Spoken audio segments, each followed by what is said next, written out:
This has been good. Let's keep rolling. Yeah. What was it like as you started to scale? Because we talk about business as a sport. Was there a time when you like who was your enemy back in the day? Because sports was a winner and a loser. You guys obviously won. You had an exit. What was your like enemy, and did that enemy actually drive you to more success? Or kind of walk me through like the competition that you guys had in the early days.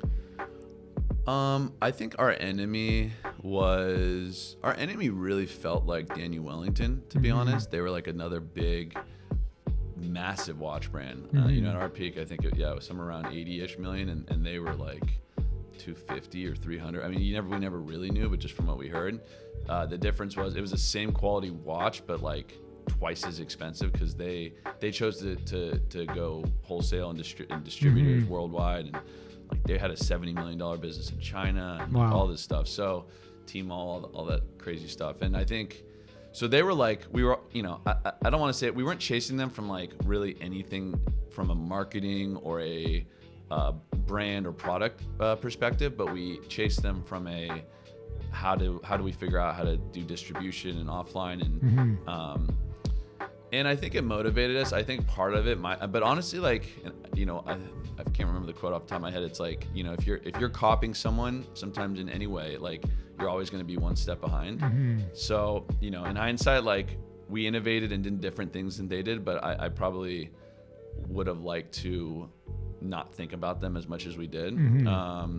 Because I think especially with COVID and, distribution and everything, I don't really hear about them at all anymore. Yeah. So I don't know what's going on, but, so yeah, I don't know. But it made us like competitive. I think it made us feel that like, you don't want, I've had other like my first business, very, very, very small business, but I got put out of business by a guy who went on Shark Tank and crushed it. And he was like a crazy, really successful entrepreneur. So I felt that before. So that was always the fear of like not executing or taking things for granted. And there's been a bunch of other watch brands that like kind of were, at one point people were like, oh, they might be a competitor, and they're gone now because I think they just didn't stay dialed and focused. So yeah, it's such a good point of knowing who you are and staying focused. Like our mission and the mission of this podcast is to inspire people to compete and win in the sport of business. And we see a lot of people say, hey, Steven, are you going to do gym shorts or athletic apparel?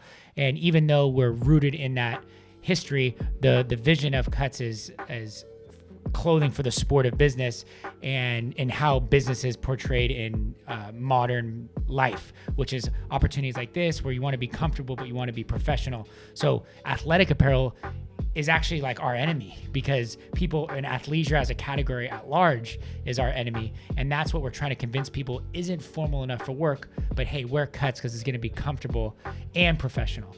So we've really, part of this podcast is really establishing that mission, but something that I think when you're in competition, knowing who you are is so key, because if you go try to beat someone that's better at their game, they're going to squash you, versus kind of staying in your lane and owning and winning that is how you're ultimately going to rise above X, Y, or Z. So I love that.